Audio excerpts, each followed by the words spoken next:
All right, so we have, it's 2 minutes. This is your 2-minute warning, so. No, sure. She did what she did. Oh, hi, Bernie and Jackie. Welcome home. Thank you. How are Hi, you? Ann. Hello, Ann. Charlie Diamond, how are you? Happy Passover. Thank you. Happy Passover, everybody. I already had my matzo ball soup today, No, so. and it turns out little man loves the carrots. Little man. That's what I gave my dog instead of biscuits, little carrots. He It's loves That's carrots. fattening. I thought, wow. Nothing like being a dog in a Jewish home. Yeah, I know about that. Got a unique taste of foods. They don't eat alcohol, I'll tell you that much. So Rabbi, do you do bar mitzvahs? No, I have never done a bar mitzvah, but I know colleagues who do bar mitzvahs on Parashat Noah, where they actually have, no, this is true. They actually invite the congregation to bring all their pets on Shabbat afternoon, and they do a blessing of the pets. We've done that. I did that for a couple of years. And if you talk to a number of colleagues, they all tell you the stories. They have bizarre, especially in Florida, which is a home to all the strange, especially where our apartment is. People have these strange, they'll bring their boa constrictor, Oh, God. I think it was about 4 years ago. At that time, We I had have 3 that- we dogs. have that All 3 of blessing them every had once in a went while. to the bar mitzvah. And they actually, each one of them has a certificate. Really? Yes, nice cardboard certificate with their name, Hey, their Hebrew name. how much do they charge you? No charge. Do they get, I thought it was a way of making The money. one that's Cheryl. side sign. Cheryl, did you have a party for them? Did they get cufflinks or fountain Oh, pens? well, actually, they did actually have a party. They had little baggies for them. That's Oh boy, they had a whole bunch of doggies there. well, Had that many years. it's American. And it's free to get an upshurnish. Look, Oh, that was adorable. Kevin, nice shirt. Oh, he left. Where'd he go? Oh, there he is. Thank you. That's you're ready. You're ready. Look, Just stopping in for a little bit. thanks for popping. You're welcome. Like Pillsbury Doughboy, popping fresh. All right. It's 6 o'clock here in New Yes. Jersey. All right. Well, I'm going to mute everybody then and let you get started. All right. Good. Oh, which is Chag Sameach, everybody, and welcome. We're going to lay out some ground rules. So I'm going to turn it over to the director of logistics, Cantor Barry. Hi, everybody. Chag Sameach.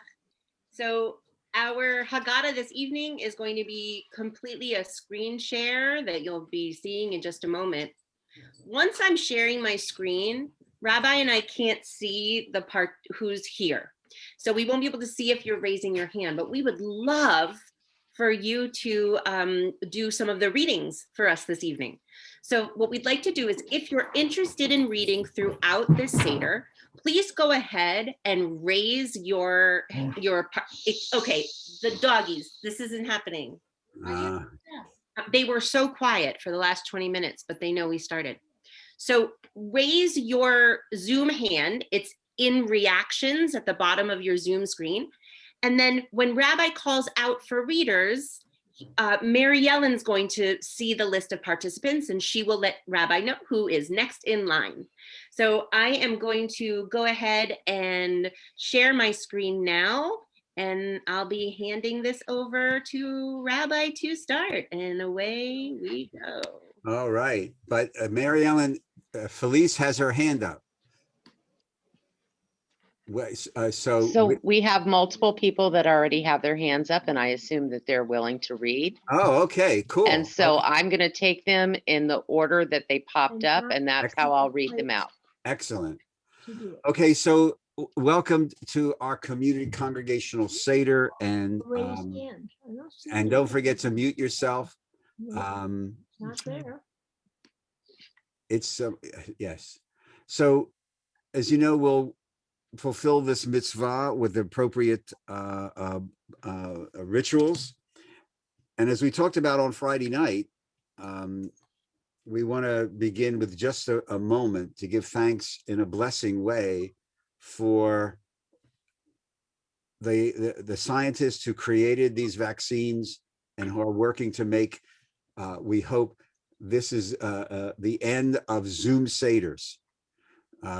Because to tell you the truth, I think everybody's kind of zoomed out. So we want to give thanks for all those people who have worked so hard in this last year to make the vaccines possible. And really, as we talk about in the Misha Barak prayers, the healthcare workers and doctors and nurses and first responders who really have been on the front lines for now over a year. And so our first slide. Yes, we gather together tonight to retell this ancient story of our liberation from Egyptian slavery, a story of our origins as a people. From these events, we gain our ethics, our vision of history, our dreams of the future.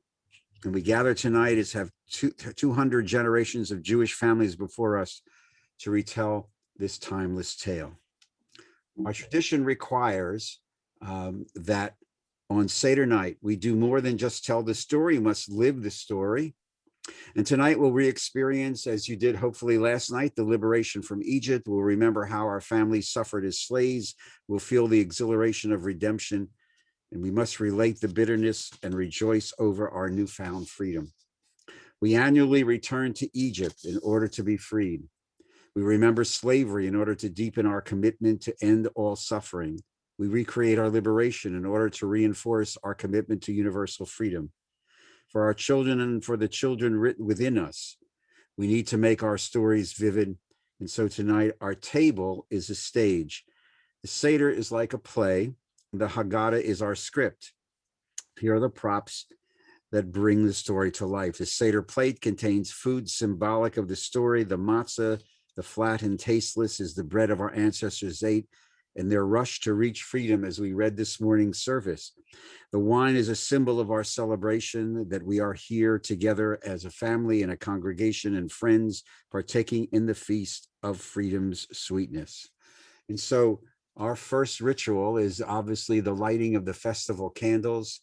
And before we began, and before the Kurz agreed on those beautiful candlesticks to lead us in this blessing. So Deb, and where are you? Oh, we can't see you. Okay. So if you'll unmute the Kurz and lead us in this. Go ahead. The first word in the creation of the universe, out of the unformed void and dark earth, was God's "Let there be light."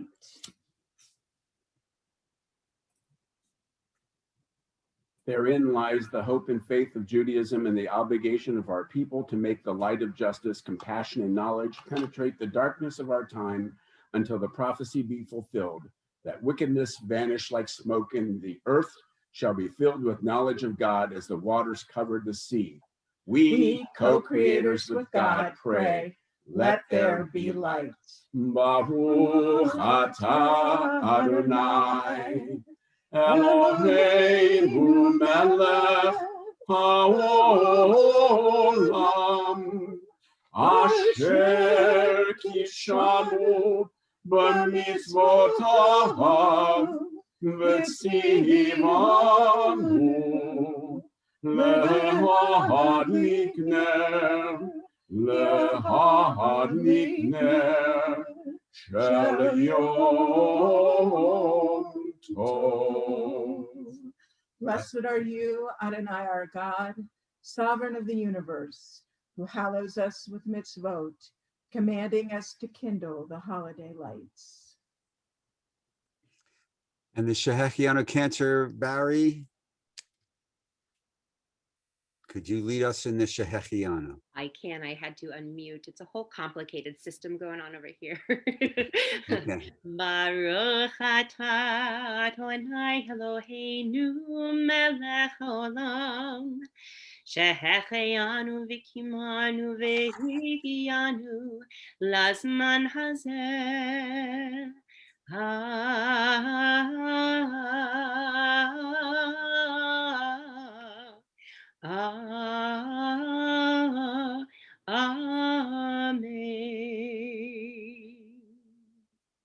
So on page 2, we go right to what many people want, and that's that first cup of wine. Get right to it. Susan, I see, is ready. And Mary Ellen, let's have a couple of readers, okay? Who's the first up? Susan Board. Susan Board, could you take the first 2 paragraphs on page 2? Beginning with It's the Kadesh. first cup of wine. Tonight we will drink 4 cups of wine. Our tradition abounds with explanations of this custom. It has been said that the 4 cups represent the 4 corners of the universe, for we seek freedom everywhere. It has been said that they symbolize the 4 seasons of the year, for freedom must be scrupulously guarded at all times. It has been said that the 4 cups represent the 4 ancient empires that tyrannized Israel and have since passed away, for tyranny will pass away once and for all when the messianic dream is realized. Our sages taught that the 4 cups of wine symbolize God's 4 promises to save our people. I will bring you out. I will deliver you. I will redeem you. I will take you to be my people. Thank you. And Mary Ellen, who's the next person up to start the paragraph? We can also think. Felice Caliestro. Go ahead, Felice. Unmute yourself, Felice. There you go. We can also think of the 4 cups as representing 4 types of freedom. The first cup represents physical freedom, the most basic freedom of all.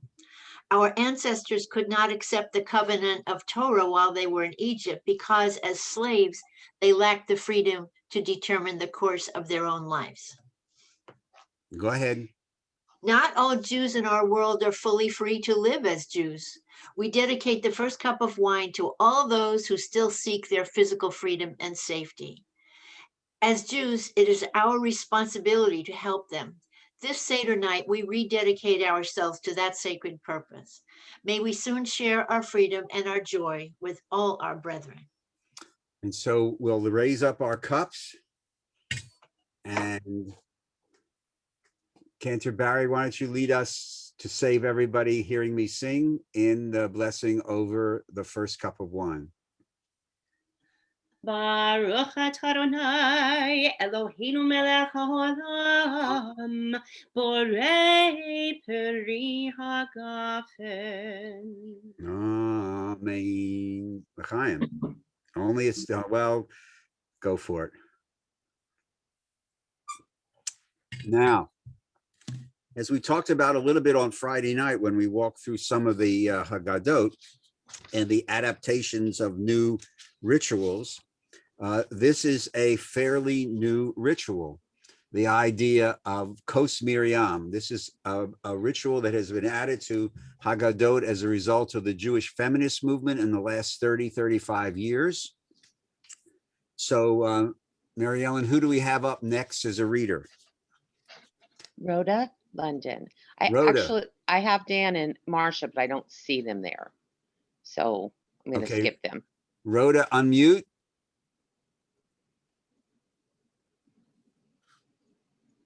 Push the magic unmute button.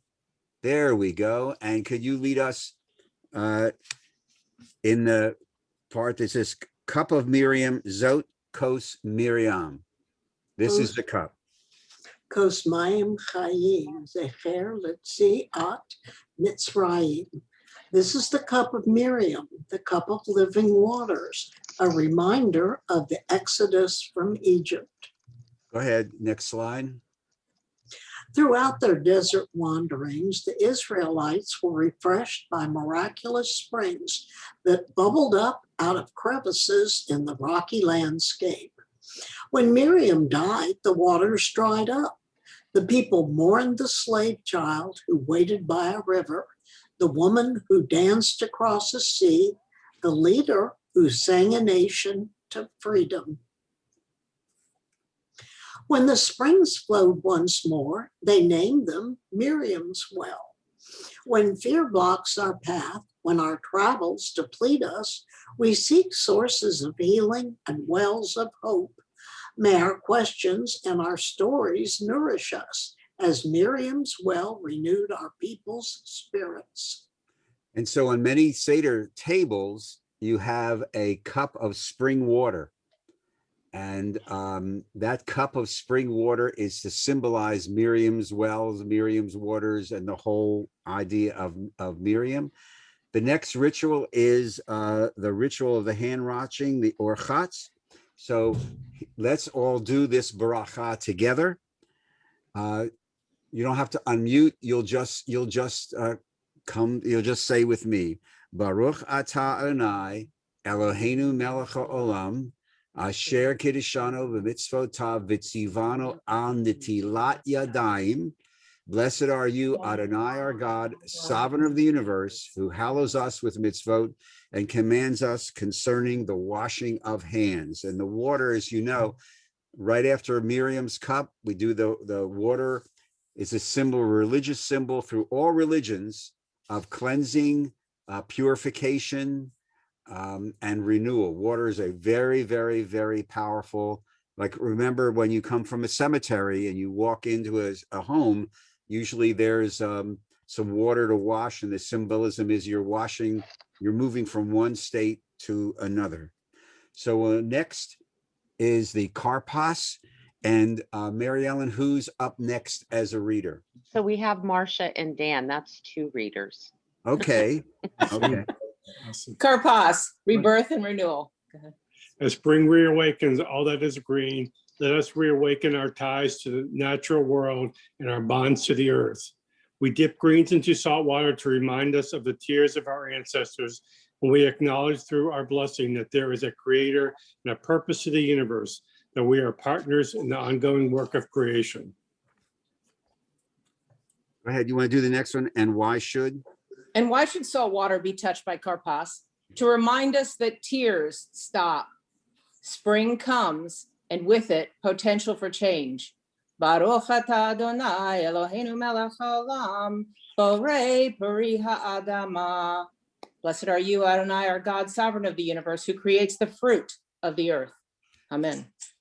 So we dip this in the salt, and now I want you to think also, here's another symbolic aspect of Jewish food, and that's the idea of salt.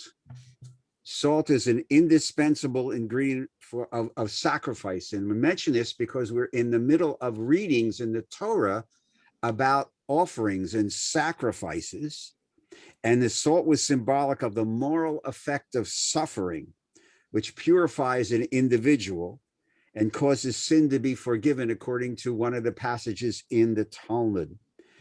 And since the table we eat, we mentioned this at the beginning of the Seder, the table is an altar, which is why you do the hamotzi, okay?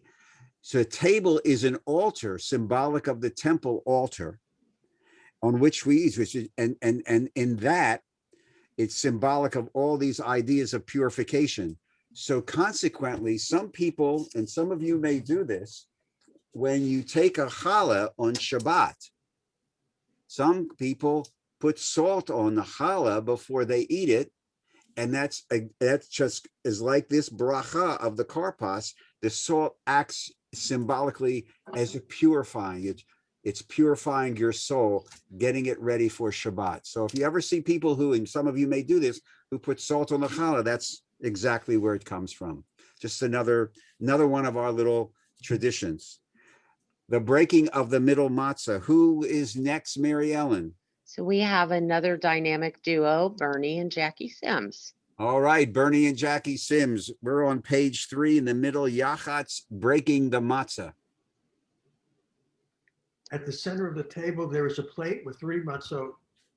We take the middle matzah and break it in 2. The larger piece is wrapped in a napkin and hidden. The smaller piece is replaced between the other 2 on the matzah plate. The hidden matzah is called the afikomen, or dessert.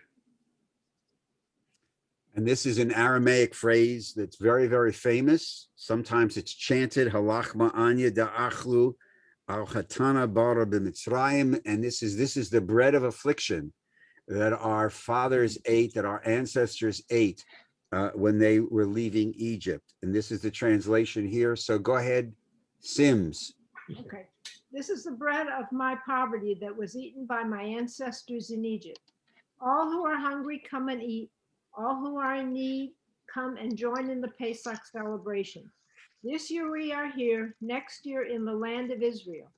This year we are still slaves. Next year may we be children of freedom. Go ahead. Why don't you alternate back and forth? Bernie, take the next one. What is true freedom? Here there is an apparent paradox. To be truly free is to let go of being a slave of Pharaoh, the god of Mitzrayim, and to choose instead to become a servant of God, thereby shifting the axis of devotion from the horizontal to the vertical. But isn't this just another form of slavery? Freedom is to be totally free, to choose to live fully the life that God has destined for us.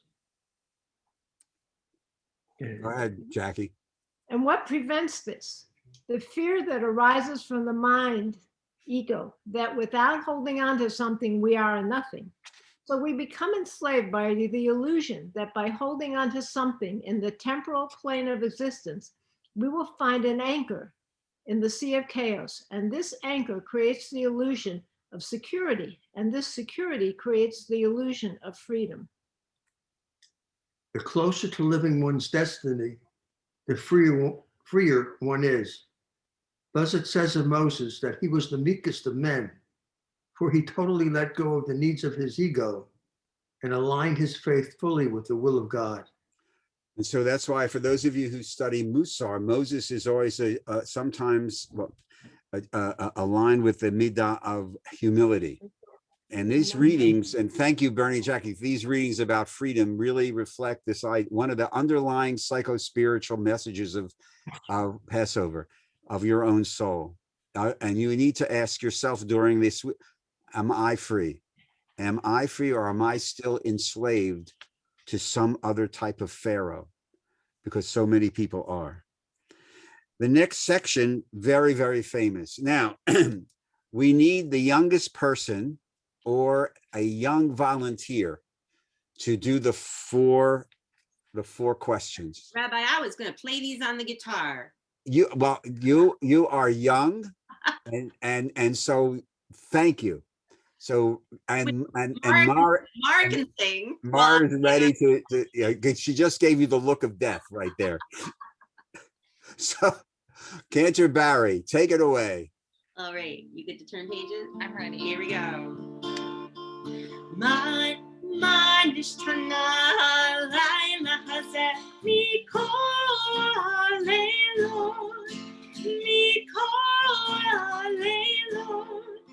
שבכל הלילות אנו אוכלים חמץ ומצה, חמץ ומצה. הלילה הזה כולו מצה. הלילה הזה כולו מצה.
Toda rabah. And thank you very much. Way to go. Way to go, Mara. So we come now to the 4 children. We're commanded to, as you know, repeat the story of the Exodus to our children in every generation. And the 4 children, which used to be in some early Haggadot, the 4 sons, but it's now the 4 children, each because it's very representative of how people learn and understand in different ways. There's now some commentaries floating around the CCAR and commentaries on contemporary Seders that really, in addition to the 4 children, we need a separate section of the 4 adults because society seems to be lacking in adults. And I'll leave you to think about that, but there's a certain amount of truth in that. So we're going to go to these children. So what we need is a volunteer, Mary Ellen, to have the wise child. Do we have a wise child volunteer? I think our next reader is a wise child, and that's Laurie Simmons. And oh, excellent. Just FYI, I don't have any more volunteers. Oh, I got one more going up, but if you want to read, please raise your hand. It's nothing to be afraid of. It's all in English. Right, so the 4 children, the Torah, okay. The Torah commands us 4 times to teach our children about the Exodus from Egypt. Rabbis have said there are 4 kinds of children, each of whom learn in a different way. Our challenge is to find the answers that best respond to each child's question. The wise child asks, what is the meaning of the laws of Pesach?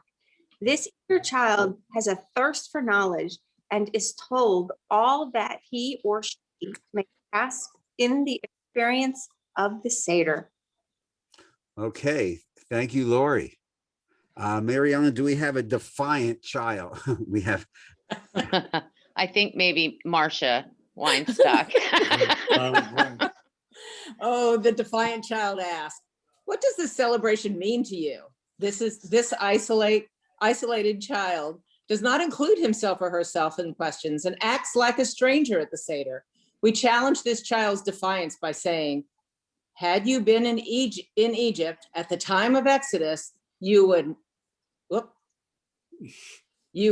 not have been included when God freed our ancestors from slavery. The invitation to learn and participate in the Seder remains open, reflecting the belief that we all have the ability to change.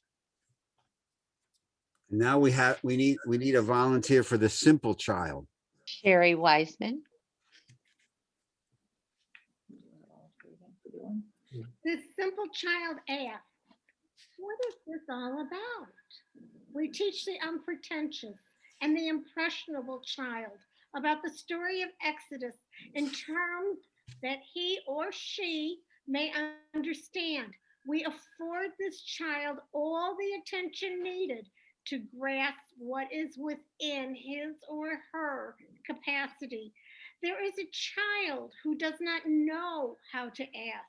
We entertain this child with the settings on the Seder table. Let this child's imagination flourish, inspired by the things that are on the table. Thank you. Thank you. And so we go now to the central part of every Seder, the Magid, the telling. And so Avadim Hayenu, where's the cantor? There she is.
Thank you. So we go to the Magid section, the telling of the story, which we begin here. We were slaves. So do we have, we have some hands, Mary Ellen? Bob Weston. All right, Bob. We were slaves in Egypt, and the Eternal freed us from Egypt with a mighty hand. Had not the Holy Blessed One, liberated our people from Egypt, then we, our children, and our children's children would still be enslaved. Go ahead, keep going. You're doing well. Okay. We were not born free men and women. We were not born believers in one God. We came from an ancestry of slaves and idol worshipers. Tonight, we celebrate not our genius, but we were, or what our ancestors were, but what we have become. Keep going. We are choosing people, and our choice has come out of tragic encounters with pagan superstition and political enslavement. We are choosing people, and we have discovered the meaning of our choice, to live as witnesses to one, God who calls upon us to mend the world, to make whole the broken vessels of this incomplete world. Go ahead. The Torah recounts the early history of the Jewish people. It describes how God commanded Abraham to leave his country and his father's house and go to the land of Canaan, where he would become the founder of a great nation. Just two more, go ahead. Abraham and his wife, Sarah, obeyed God's command and journeyed to Canaan. There, God blessed them and their family. Their son was Isaac, who married Rebekah. Their grandson was Jacob, and it was Jacob who went down to Egypt. Why did Jacob journey to Egypt? Because Joseph, his son by his beloved Rachel, had become prime minister to Pharaoh, king of Egypt. When a famine broke out in Canaan, Joseph asked his father and all his family to join him there. Then Joseph gave his father and his brethren a possession, as Pharaoh commanded. And Israel dwelt in the land of Goshen, and they were fruitful and multiplied exceedingly.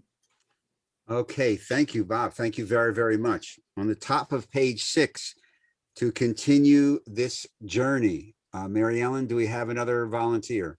Ann Stone. Ann, thank you very much. Take it from the top of page 6 on this slide. Joseph died. Joseph died, and all his brethren and all that generation. Now there arose a new Pharaoh over Egypt, who knew not Joseph. And he said unto his people, Behold, the people of the children of Israel are too many and too mighty for us. Come, let us deal wisely with them, lest they multiply. And it comes to pass that if there be a war, they join themselves unto our enemies and fight against us. Therefore Pharaoh set over them a taskmaster to afflict them with burdens. But the more the Egyptians afflicted them, the more the Israelites multiplied and the more they spread abroad. The cruelest decree of all was the Pharaoh's order that every baby boy born to an Israeli woman be drowned in the Nile River. One couple, Arhem and Yocheved, would not kill their newborn son. Instead, they hid him in their hut for 3 months. Then his cries became too loud. Yocheved placed him in a basket in the river. Their daughter Miriam watched to see what would happen. As the Pharaoh's daughter came to bathe in the river, she discovered the basket. She felt pity for the helpless child and decided to keep him as her own. She named him Moses, which means drawn from the water. Bravely, Miriam asked the princess if she needed a nurse to help her with the baby. The princess said yes, and so it happened that Yocheved was able to care for her own son. Thank you, Ann. Cantor? Pause in the narrative.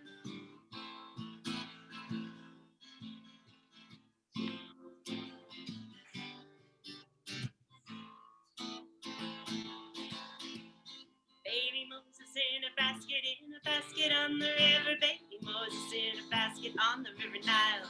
Baby Moses in a basket on the river. Baby Moses in a basket on the river Nile. Yocheved gives birth to a strong baby boy and hides him as he starts to thrive. Soon she has a plan to put him in the river Nile, the only way he'll stay alive. Baby Moses in a basket on the river. Baby Moses in a basket on the river Nile. Baby Moses in a basket on the river. Baby Moses in a basket on the river Nile. Miriam, his sister, loved her baby brother dear. She helps her mother with his care. And when the boy is placed in a basket in the reeds, she hides herself till he's found there. Baby Moses in a basket on the river. Baby Moses in a basket on the river Nile. Baby Moses in a basket on the river. Baby Moses in a basket on the river Nile. Pharaoh's daughter finds a basket floating in the Nile. She knows it is a Hebrew boy. Miriam brings her mother in to care for the child. Now Yocheved holds her pride and joy. Baby Moses in a basket on the river. Baby Moses in a basket on the river Nile. Baby Moses in a basket on the river. Baby Moses in a basket on the river Nile. Moses grew up to lead his people to the promised land. God had chosen him to set them free. But without the love and courage of the women at the Nile, it would have changed the course of history. Baby Moses in a basket on the river. Baby Moses in a basket on the river Nile. Baby Moses in a basket on the river. Baby Moses in a basket on the river Nile. This will be available on Canterbury's Gospel Pesach CD, too soon to be available in the gift shop. That was cool. That was cool. You know, never mind. When I talk to you later, I have this great idea for this song for next. Back to sanity. Mary Ellen, who's our next reader? Gail and Anita Jarrett. Gail and Anita Jarrett. Okay. That's right. Unmute. Thank you very much. And could you begin with us with Moses would have lived? Moses would have lived at the Pharaoh's palace forever, but he could not endure the suffering of his people. Once when he saw an Egyptian beating an Israelite slave, he could not control his anger, and he killed the Egyptian. Knowing his life would be in danger, once the news of this deed spread, Moses fled to the land of Midian, where he became a shepherd. Go ahead. One day, while tending sheep on Mount Horeb, Moses saw a bush that seemed to be on fire, but was not burning up. From the bush, he heard God's voice calling him.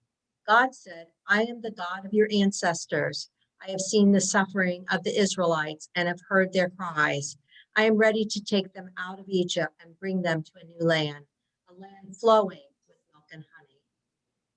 Go ahead, guys. God told Moses to return to Egypt to bring a message of freedom to the Israelites and warn Pharaoh that God would bring plagues on the Egyptians if he did not let the slaves go free. Moses was such a humble man that he could not imagine being God's messenger. I will be with you, God promised Moses.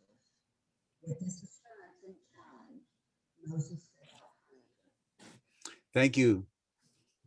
Canterbury, this traditional song.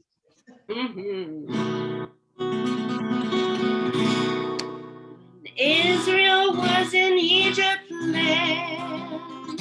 Let my people go. Oppressed so hard they could not stand. Let my people go.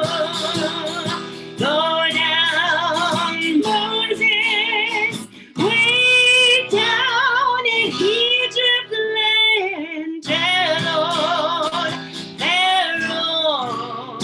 let my people go. The Lord told Moses what to do. Let my people go.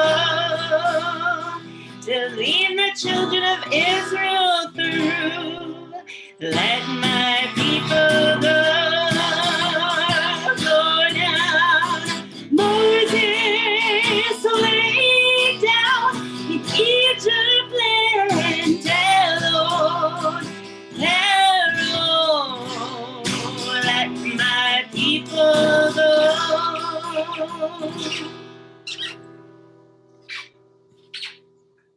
And so we continue with the Magid. Mary Ellen, do we have any readers, any volunteers? Karen Backelman. Karen, take it away with this slide when Moses asked. When Moses asked Pharaoh to free the Israelites, he refused. It was only then that God brought 10 plagues on the Egyptians. Each one frightened Pharaoh, and each time he promised to free the slaves. But when each plague ended, Pharaoh did not keep his word. Oh, go ahead. It was only after the last plague, the death of the firstborn of the Egyptians, that Pharaoh agreed to let the Israelites go. And so it was that God brought us forth out of Egypt with a mighty hand and with an outstretched arm, and with great terror and with signs and with wonders. The experience of the Exodus was transforming.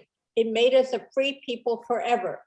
No matter how oppressed we are, deep inside we remain free. We know now that history has meaning. We know that power cannot vanquish freedom forever. We know that God has purposes in human history. Shelf down. Never mind. The 10 plagues as our next, Jane, never mind. The 10 plagues is the next rubric. And as the tradition is, you take as you do each plague, you take a dip your finger and you put the wine on the plate, on the Seder plate, allegedly or symbolically reducing the evil from the world. These are on the slide that's going to come up, that these are the traditional plagues. Thank you. But in some of the Haggadot, including those of you who use the Baskin Haggadah, before we do the traditional plagues, we mention the plagues of modernity. And so I'm going to read these, and then what we'll do is we'll go to the next slide and do the traditional plagues. And so if you want to also reduce this evil, you can do both. You can dip your finger and put it on the plate at the same time for both of these things. Because each drop of wine we pour is a hope and a prayer that people will cast out the plagues that threaten every single one of us, everywhere that they are found, beginning most of all in our own hearts and souls. These plagues, the making of war, the teaching of hate and violence, despoliation of the earth, perversion of justice and of government, fomenting of vice and crime, the neglect of human needs, oppression of nations and peoples, corruption of culture, subjugation of science, learning, and human discourse, the erosions of freedom.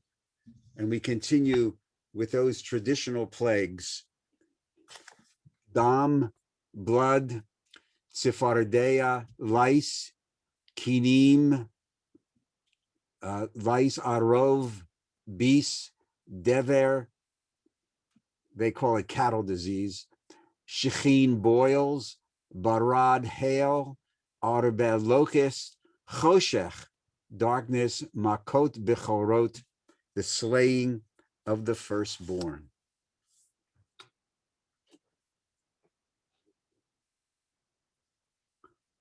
We're not up to Diana yet, right? I didn't think so. Okay. Oh, no. On Friday night, when we went through some of the Haggadot, I mentioned to you this Haggadah. There we go. The light.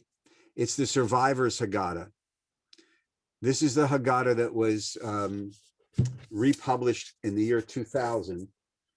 And it's the Haggadah that was used in 1946 by the chaplains and the people from the army in a displaced person camp for the survivors of the Holocaust. And you can only imagine what that was like, having just been liberated, and then having a Seder talking about freedom and liberation from slavery and cruelty. And what I asked the cantor to do when we were putting this together and she was showing me some of the things, is that I would like to share with the congregation this Dayenu. This is a very, very difficult Dayenu, but I want you to try and put yourself in that position in 1946. And this is the Dayenu that was written into this Haggadah. It is brutal. Dayenu, next slide. We would have been content had he scattered us among the nations, but had not given us the first crusade. We would have been content. Had he given us the first crusade, but not the second, we would have been content. Had he given us the second crusade, but not the blood libel, we would have been content. Next slide. Had he given us the blood libel, but not the persecutions of the third crusade, we would have been content. Dayenu. Had he given us the persecution of the third crusade, but not the badge of shame, we would have been content. Had he given us the badge of shame, but not the persecutions of the Black Plague, we would have been content. Next. Had he given us the Black Plague, but not the Inquisition, we would have been content. Had he given us the Inquisition, but not the pogroms of 1648 and 49, we would have been content. Had he given us the pogroms of 48 and 49, but not the slaughter of 1919 in Ukraine, that's Babi Yar, we would have been content. Had he given us the slaughter of 1919 in Ukraine, but not Hitler, we would have been content. Next. Had he given us Hitler, but no ghettos, we would have been content. Had he given us ghettos, but no gas chambers and crematorium, we would have been content. Had he given us gas chambers and crematoria, but our wives and children had not been tortured, we would have been content. Next. Had our wives and children been tortured, but had not been forced into hard bondage, we would have been content. Had we have been forced into hard bondage and been made to die of hunger, we would have been content. Had we have been made to die of hunger, but not of disease and torture, we would have been content. Next.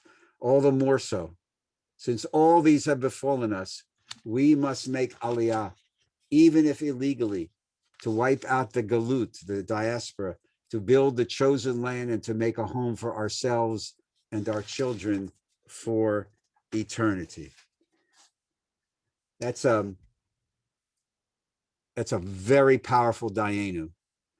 And you can only imagine what it was like to sit in that camp and to walk through a Seder and then to read this. And I wanted, and this is it's a tough Dayenu, I know that.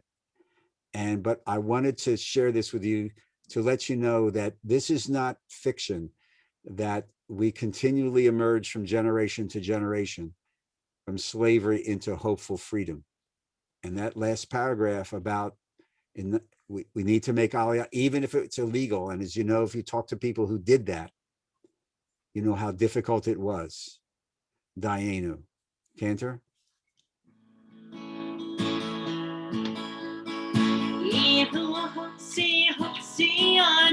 Hotsianu mi Mitzrayim, Hotsianu mi Mitzrayim, Dayenu, Dayenu, Dayenu, Dayenu, Dayenu, Dayenu, Dayenu, Dayenu, Dayenu, Dayenu, Dayenu, Dayenu.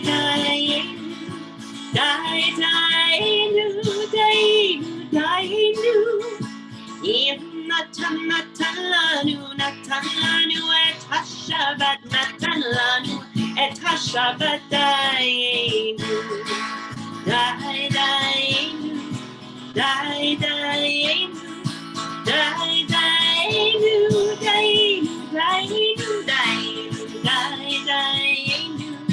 Dayenu, Dayenu, Dayenu, Dayenu. Natalanu, Natalanu, et HaTorah, Natalanu, et HaTorah, Dayenu,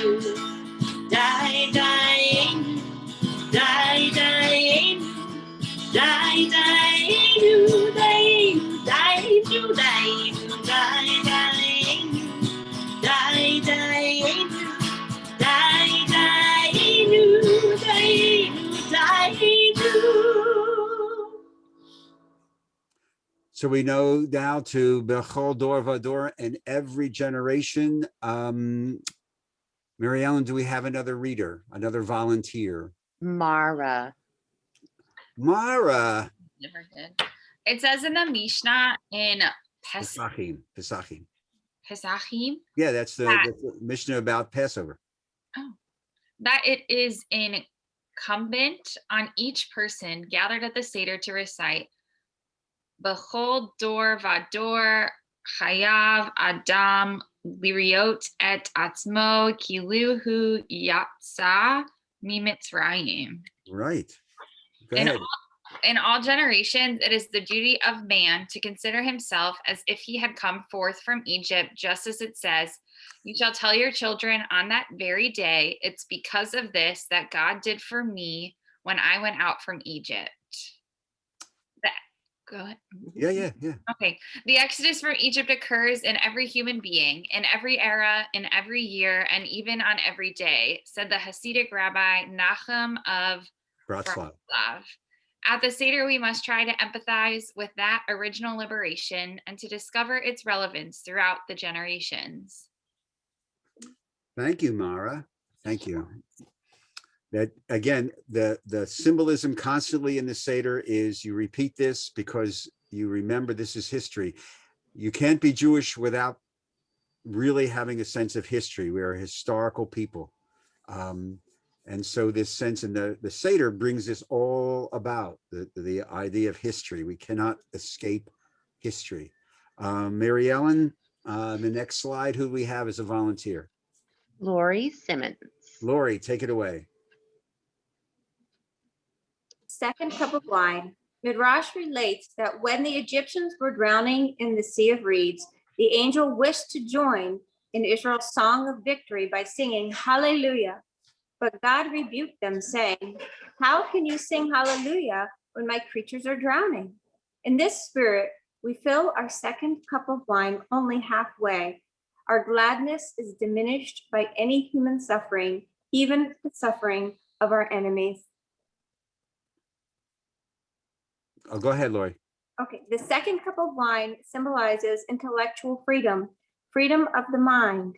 Closed minds lead to misunderstanding and human suffering. We need to open our minds to new ideas and try to understand the ideas and beliefs of others. Knowledge and understanding will lead to greater freedom for everyone in our world. So we take up our second cup. Laurie, you want to lead us in the bracha? Baruch atah Adonai Eloheinu melech haolam borei peri hagafen. Amen. Blessed are you, our God, ruler of the world, creator of fruit of the vine. Thank you, Laurie. So we go now to one of the major rubrics of the Seder, Rabban Gamliel from the 1st century, who compiled one of our original Haggadot. He taught those who have not explained the symbols, the 3 things on the Seder, have not fulfilled their obligation. Those are Pesach, Matzah, and Moror. So we need a volunteer to read us about Pesach. Who do we have? Rhoda. Rhoda, go ahead. Pesach, the Passover sacrifice. When the great temple of Jerusalem was still in existence, our ancestors ate a special sacrificial offering called the Pesach. The word Pesach means to pass over. The offering was eaten as a symbol that God passed over the houses of the Israelites. As the Torah teaches, you shall say, this is the Pesach offering we offer to God, because God passed over the houses of the Israelites when God destroyed the Egyptians, but our homes God saved. Okay, and the Pesach is represented by the shank bone, the bone. That's the representation on the Seder plate of the Paschal sacrifice. So now we hold perhaps the most famous, the famous of the symbols, the sacred matzah. Pace this out over the week. Don't forget. Don't overdo it in the beginning. Pace it. It's all in the pacing of eating matzah. Mary Ellen, do we have somebody to lead us in the matzah? So we have no more volunteers, but since Oh. they volunteered before we started, I'm going to call on Deb and Michael Core. Excellent. And I cannot find them to unmute them. There we go. Why do we eat matzah? To remember that even before our ancestors' dough had time to rise, God was revealed to them and saved them. As the Torah teaches, and they baked the dough which they had brought from Egypt into matzah. It did not rise since they hurried out of Egypt, and they could not delay, nor had they prepared other provisions for themselves.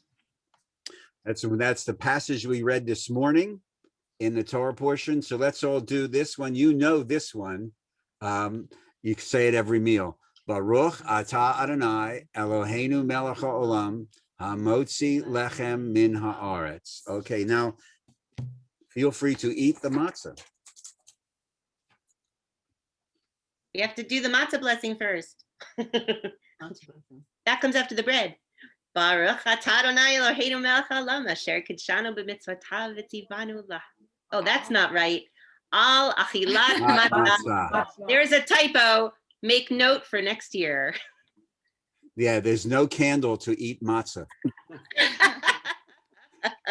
although if you eat enough matzah, you certainly will be lit up in a different way. So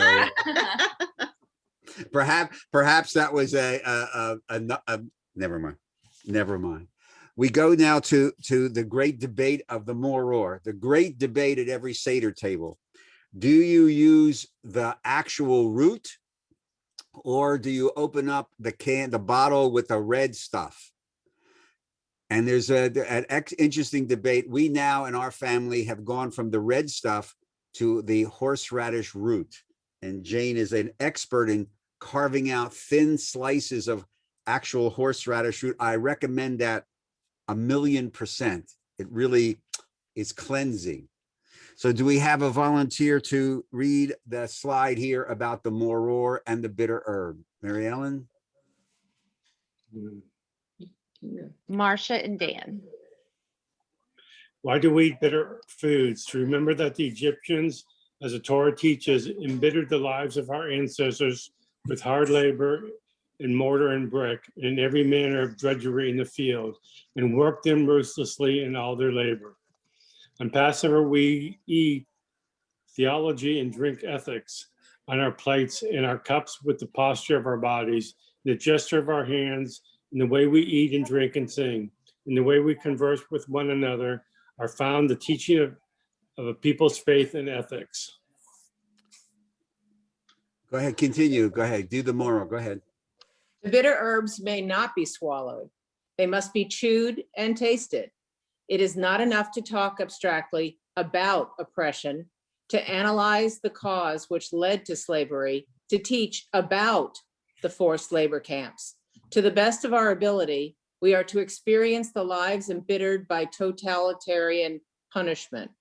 To taste the bitter herbs is part of the process of feeling the affliction of body and spirit, which is subjugated people suffers. And finish this up. Go ahead.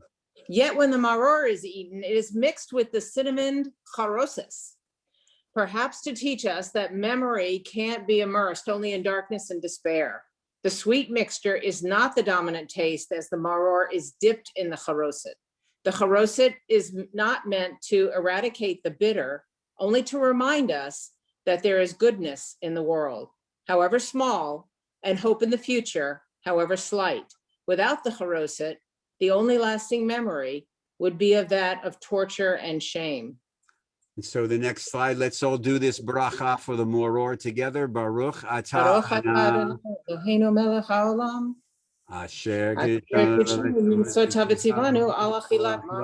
Sorry. That's okay. You drowned out my voice. It's good.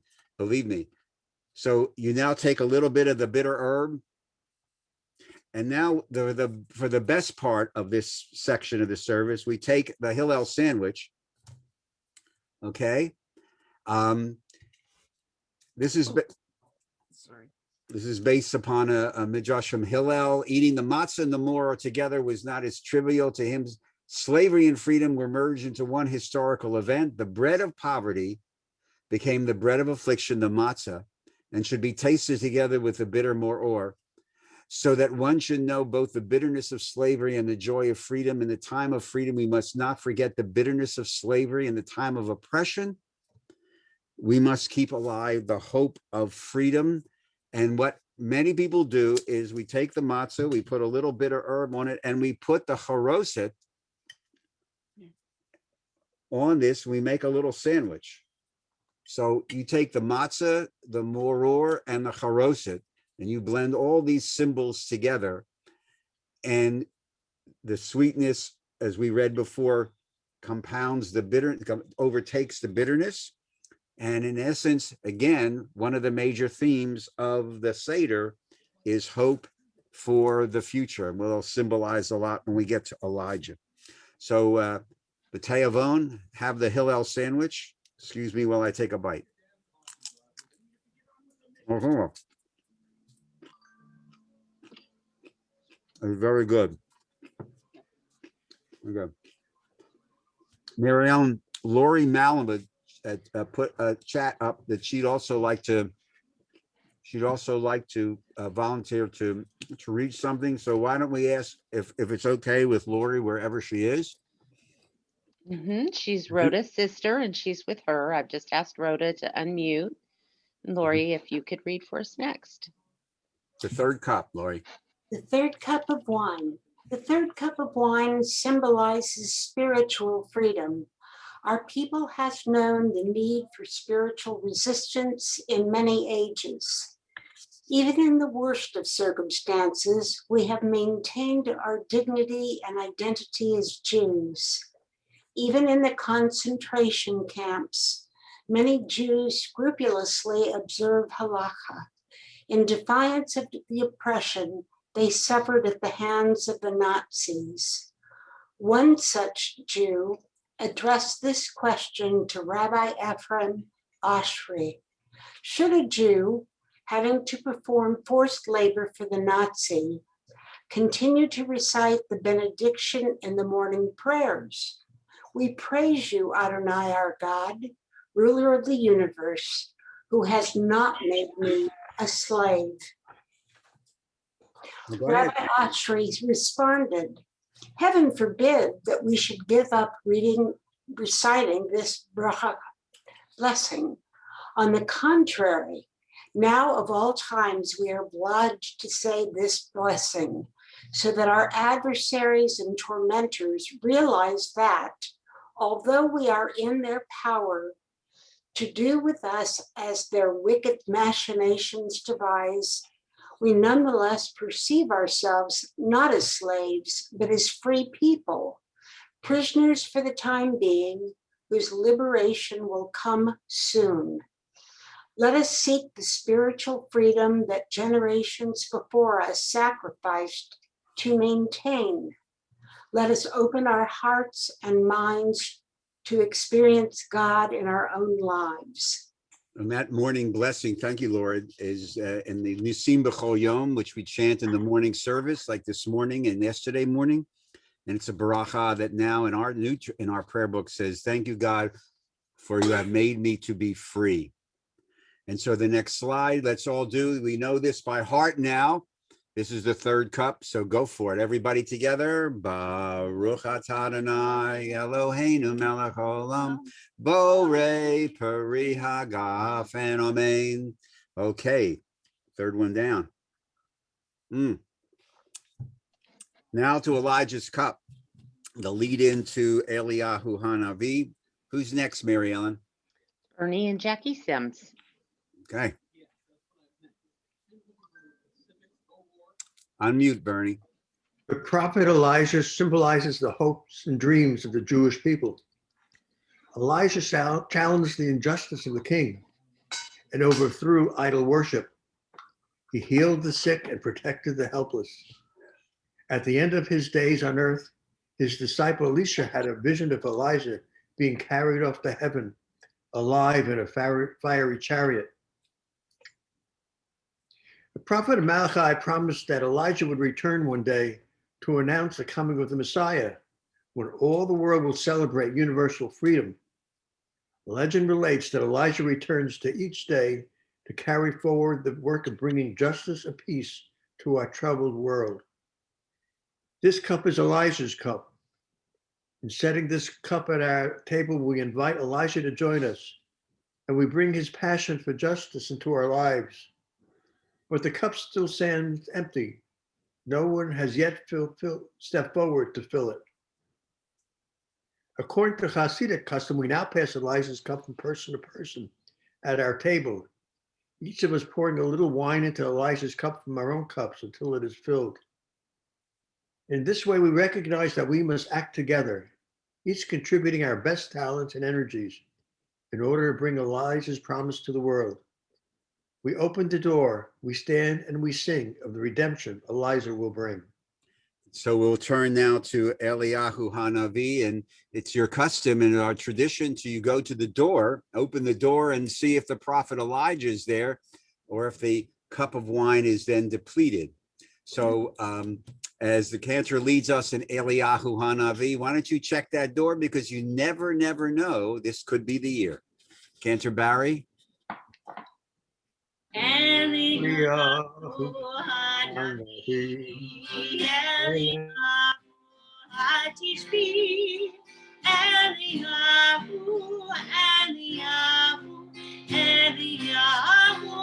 Hakiladi, Imperom Legamenu, Yahweh Eleinu, Immashiach ben David, Mashiach ben David, Eliyahu Hanavi, Eliyahu Hatishbi, Eliyahu Hakiladi.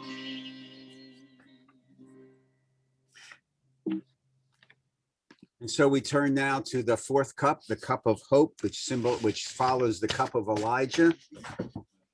And just as you open the door, we are getting a monster rain and windstorm, and things are falling on our roof. So if we get cut off with Mr. Comcast has one of his bad days, happy Passover.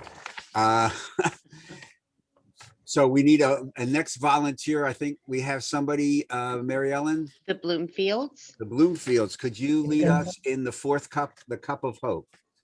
As our Seder draws to an end, we take up our cups one last time. The redemption is not yet complete. Not everyone in our world is yet free. This fourth cup reminds us of our responsibility to God's partners and bring freedom to those enslaved, peace to those at war, food to those who hunger. This is our purpose as Jews. May we live to fulfill it. And we say together again, Baruch atah Adonai Eloheinu melech haolam, borei peri hagafen l'chaim. I am. Now, there's one thing we do before we conclude. This is a ritual that some of you may be familiar with. This is not on the slides. It is the custom in Jewish tradition that tonight, which begins the second day of Passover, remember our days begin at night, we start to count what is called the Omer. This comes from Leviticus, the book of Leviticus. And the verse in Leviticus is, you shall count from the eve of the second day of Pesach, when the Omer of grain, of measurement of grain, is to be brought as an offering, 7 complete weeks. The day after the 7th week of your counting will make 50 days, and you shall present a new meal offering to God. That's 7 days, 7, and the next day is now known as Shavuot, the first harvest, the first sprouts. And there's a blessing. Now, the counting of the Omer is a blessing that you should do every single day, right after you do the Modeh Ani. Baruch atah Adonai Eloheinu melech haolam, asher kidshanu b'mitzvotav v'tzivanu al sifirat ha'omer, We give thanks to God who sanctified us and commanded us to count the Omer Hayom Yom Echad, the first day.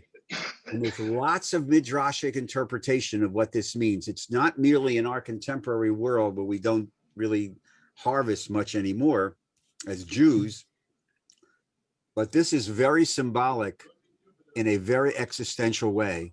And I want you to take this with you as we conclude this service. The idea that this really, in the counting of each day, and there's a reference again in the tradition to teach us to number our days that we may have a heart of wisdom. In this, especially now in these 2 years of pandemic, we become very, very conscious of the fact that each day is very, very precious. So when we began this morning with Modeh Ani Lefanecha, we give thanks that we have another day. Just think about adding this to your spiritual practice. Just quietly in the course of the day, when you wake up in the morning, say, this is the second day of the Omer, the third day, and I value this. And if those of you who practice Musar or other spiritual practices, there is a wealth of spiritual practices that are now available online and in books to walk you through the Omer. If you're very interested in this, my colleague Karen Kadar wrote a very, very powerful book of meditations for each day of the Omer. And another colleague of mine, Jill Zimmerman, is just publishing a manual to count the Omer and what are the spiritual practices that encompasses. So I wanted to bring that to you because this is very, very modern. This is an ancient tradition that in Passover, again, like we've been talking about all weekend, is being brought to modernity. The conclusion. Our Seder service is now concluded, its rites observed, and its purposes revealed as we gather together to celebrate the Seder tonight. May we be worthy to celebrate again in freedom next year. Amen. And no pandemic. And may God, who redeemed our ancestors from slavery and degradation, redeem all who are enslaved and bring freedom and dignity to our entire world. And may we be God's partners in bringing this redemption about. As we say together, the traditional closing, L'Shana Haba'a B'Yerushalayim, next year in Jerusalem, either literally or spiritually, metaphorically. Before the cantor closes with the Bashana Haba'a, let me thank Cantor Barry and for putting all this together, and Mary Ellen for the technical, and to all of you, just stay safe, stay healthy, have a Zisen Pesach, a very healthy one. And as we talked about all weekend, if you want to stick around and sing a little and have the song session after we conclude, we can do that. So thank you very much. Take care. Chag Sameach. Cantor Barry, B'vakasha. Lishana haba, lishana haba, lishana haba, Yerushalayim. Lishana haba, lishana haba, lishana haba, Yerushalayim. Lishana haba, Lishana haba Yerushalayim. Lishana haba, Lishana haba Yerushalayim.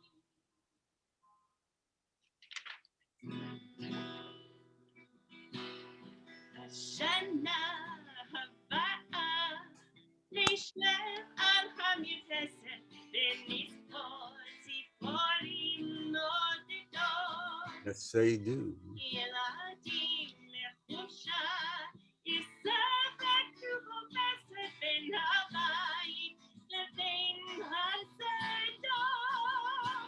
Otirei kama tov yiyeh b'shana haba'a. Otirei kama tov yiyeh b'shana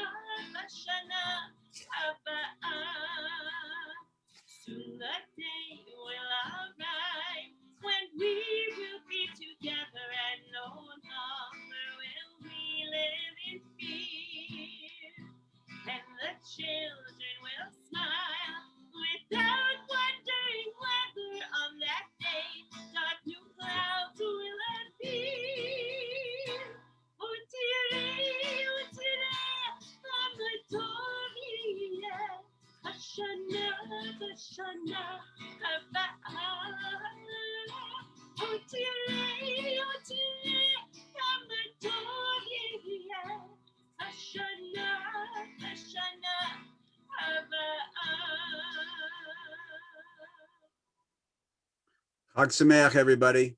Chag Sameach. See you next Shabbat, Friday night and Saturday for the closing. Remember Shabbos morning for the last day of Pesach with the Yisker. I'll see you Friday night. Okay. Chag Sameach. Chag Sameach. Thank you. Todah Rabbah. Anna. Thank you, End Ken. of our. Bye-bye, guys. Take care. Be well, everybody. Chag Sameach. Samaya, take care. Chag Sameach. I'm gonna lead a song session for 10 minutes or so if you want to stick around. Oh, And wow. if you're hungry and you want to leave, you're welcome to go. We're gonna do the long song, the Hadadyah, the Echad Miyodea, a little Adir Hu. So we'll You know, take, yes, sure. three or 4 years ago when Rabbi Jill Zimmerman was doing her the 49 days of Omer, I was following along with her that whole span of time, and I printed every one of them. So somewhere in my storage areas as a stack of papers, yay thick, and it has every day. And you know what I discovered? I went back and started reading them over, and when I did, I actually discovered there was, it's one thing to read something once, but to read it over 2 or 3 times, I thought, oh my goodness, this is the intention, is to read them multiple times. That way you really get the most out of them. All right, friends, I'm gonna ask you to remute, unmute it. We're gonna have a little song session. It won't be long, just a few songs. B'nai El B'nai. Pass the mic. This is your song. We're starting with a little Hadadyah. A little cat. Cheryl, I'm gonna need you to mute.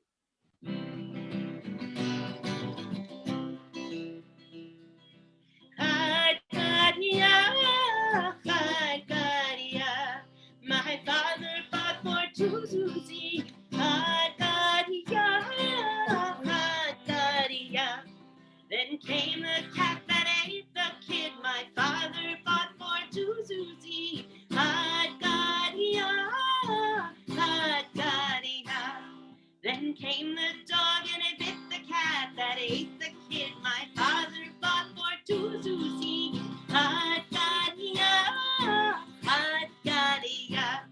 Then came the stick and beat the dog that bit the cat that ate the kid. My father fought for Tuzuzi. Hadadyah, Hadadyah. Then came the fire and burned the stick that beat the dog that bit the cat that ate the kid. My father fought for Tuzuzi. Hadadyah, Hadadyah. Then came the water and quenched the fire that burned the stick that beat the dog that bit the cat that ate the kid. My father fought for Tuzuzi. Hadadyah, Hadadyah. Then came the ox and drank the water that quenched the fire that burned the stick that beat the dog that bit the cat that ate the kid. My father fought for Tuzuzi. Hadadyah, Hadadyah. Then came the butcher and slew the ox that drank the water that quenched the fire that burned the stick that beat the dog that bit the cat that ate the kid. My father fought for Tuzuzi. Hadadyah, Hadadyah. Then came the angel of death and killed the butcher that slew the ox that drank the water that quenched the fire that burned the stick that beat the dog that bit the cat that ate the kid. My father fought for Tuzuzi. Hadadyah, Hadadyah. Then came the holy blessed one who destroyed the angel of death, who slew the butcher, who killed the ox that drank the water that quenched the fire that burned the stick that beat the dog that bit the cat that ate the kid. My father fought for Tuzuzi. Hadadyah, Hadadyah.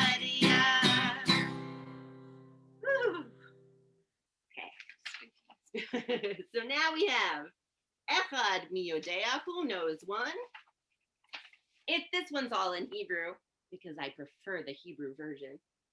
But you can see what we're talking about in the pictures. Echad biyodea, who knows one?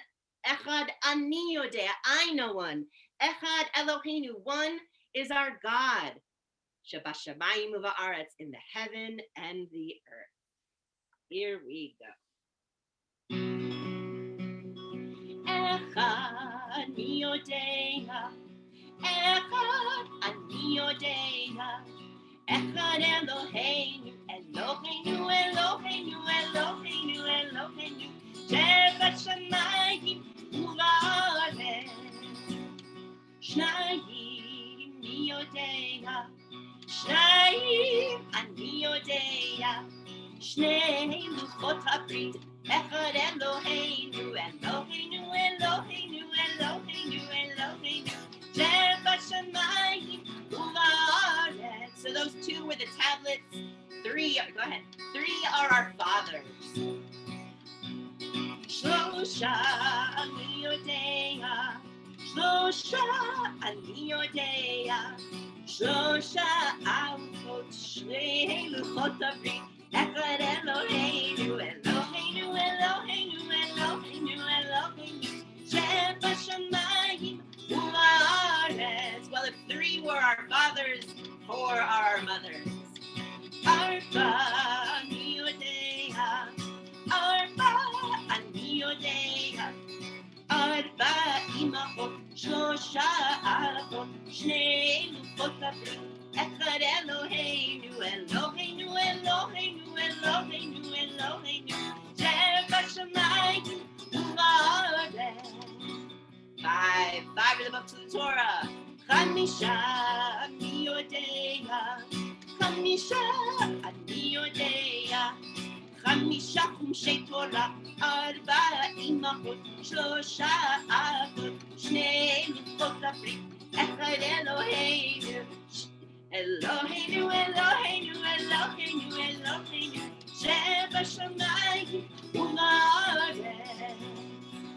Shisha, the books of the Mishnah. Shisha miyodea, Shisha ani yodea, Shisha sidrei Mishnah, Chamisha chumshei Torah, Arba imachot, Shlosha avot, Shnei luchot habrit, Echad Eloheinu, Eloheinu, Eloheinu, Eloheinu, Eloheinu, Shabashamayim uva'aretz.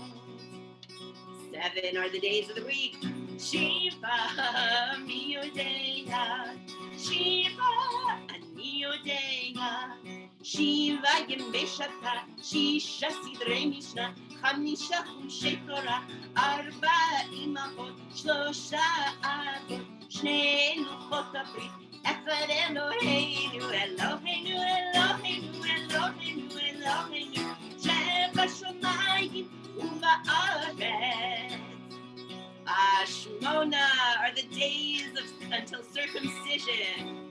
Shmona miyodea, Shmona ani yodea, Shmona yemei milah, Shiva yemei shatat, Shisha sidrei Mishnah, Chamisha chumshei Torah, Arba imachot, Shlosha avot, Shnei luchot habrit, Echad Eloheinu, Eloheinu, Eloheinu, Eloheinu, Eloheinu, Shabashamayim uva'aretz.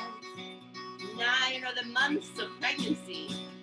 Tisha miyodea, Tisha ani yodea, Tisha chodshei leda, Shmona yemei milah, Shiva yemei shatat, Shisha sidrei Mishnah, Chamisha chumshei Torah, Arba imachot, Shlosha avot, Shnei luchot habrit, Echad Eloheinu, Eloheinu, Eloheinu, Eloheinu, Eloheinu, Shabashamayim uva'aretz. 10, the 10 commandments. Asara miyodea, Asara ani yodea, Asara dibraya, Tisha chodshei leda, Shmona yemei milah, Shiva yemei shatat, Shisha sidrei Mishnah, חמישה חומשי תורה, 4 אמהות, 3 אבות, 2 לוחות הברית, אחד אלוהינו, אלוהינו, אלוהינו, אלוהינו, אלוהינו, שבשמיים ולארץ. 11 are the stars from Joseph's dreams.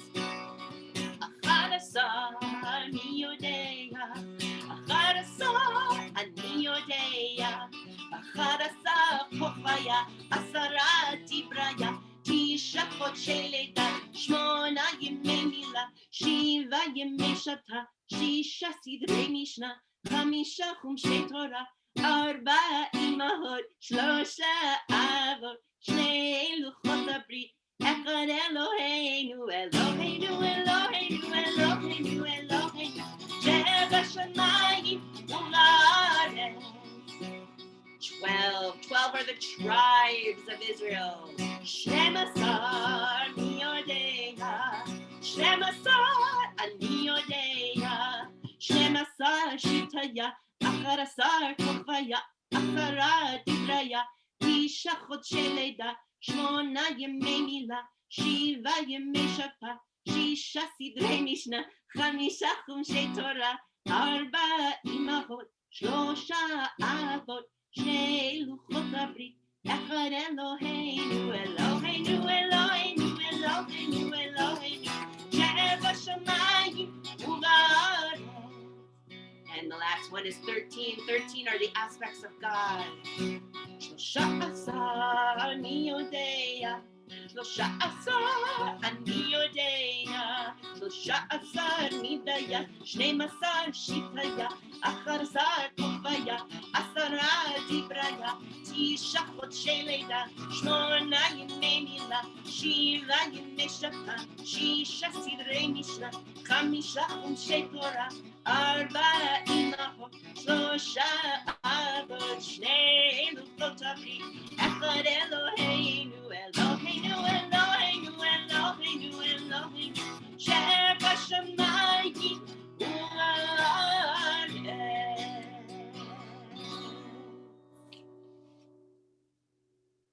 And we'll finish tonight with Ah Dear Who. This is the melody, the quintessential melody of Passover. We sang it this morning during our festival service, as well as for the melody of Micha Mocha, Ah Dear Who. Ah Dear Who, Ah Dear Who, Yivnei Beito Bekarov, Bimheira, Bimheira, Biyameinu Bekarov, El B'nei, B'nei Bekarov, God of might, God of right, we give all glory, light of praise in these days, as in ages hoary, when we hear by ear freedom's wondrous story.